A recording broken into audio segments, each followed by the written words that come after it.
या विमान अपघातातला मृत्यू आणि पवार कुटुंबासाठी हा मोठा धक्का। सुप्रिया सुळे आणि सुनेत्रा पवार बारामतीसाठी रवाना झालेले आहेत।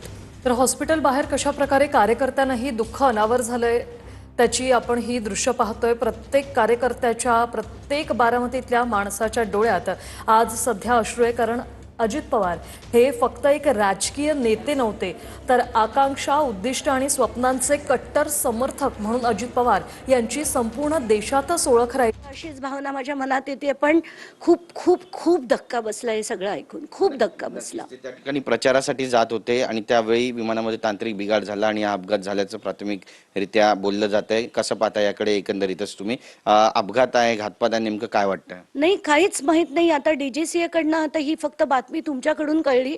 खूप डिस्टर्बिंग झालंय हे ऐकूनच, आणि मन सुन्न करणाऱ्या गोष्टी आहेत ह्या। म्हणजे मला काहीच शब्दच नाही आहेत माझ्याकडे, काहीच बोलण्यासारखं नाहीये। तुम्ही बरेच लढे दिले आणि सिंचन घोटाळे पण बाहेर काढले, तो सगळा एक वेगळा।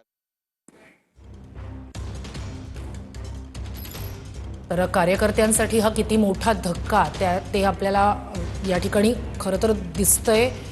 मोठ्या संख्येने कार्यकर्ते, शब्द आपले नाहीत काय त्यांच्याबद्दल भावना व्यक्त करण्यासाठी। मला वाटतं एक कर्तृत्व, नेतृत्व हे राज्य मुकलेलं आहे, असं एवढाच मला भावना या निमित्तानं व्यक्त करायच्या आहेत।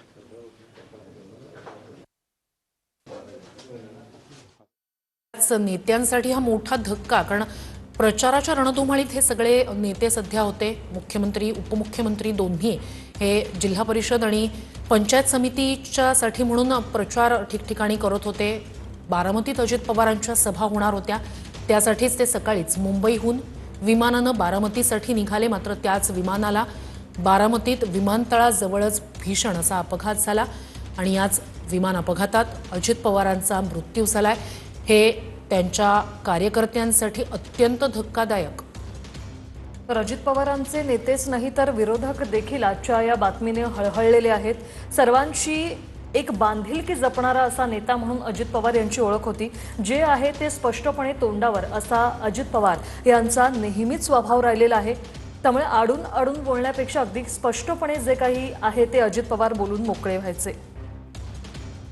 22 जुलै 1959चा त्यांचा जन्म आणि 82 मध्ये साधारणतः राजकारणात, स्थानिक राजकारणातला प्रवेश, मग साखर कारखाना, मग त्यानंतर जिल्हा बँकेचे अध्यक्ष असा प्रवास करत 1991 मध्ये ते पहिल्यांदा लोकसभेवर निवडून गेले। त्यानंतर सलग 7 वेळा बारामतीतून ते विधानसभेवर निवडून गेलेत। त्यांचे सहकारी मंत्री हसन मुश्रीफ यांच्यासाठी हा किती मोठा धक्का, हे या ठिकाणी आपण ती दृश्यच आपल्यापर्यंत त्यांच्यासाठी हा किती मोठा धक्का आहे हे पोहोचवतायत। अजित पवार यांनी दिल्ली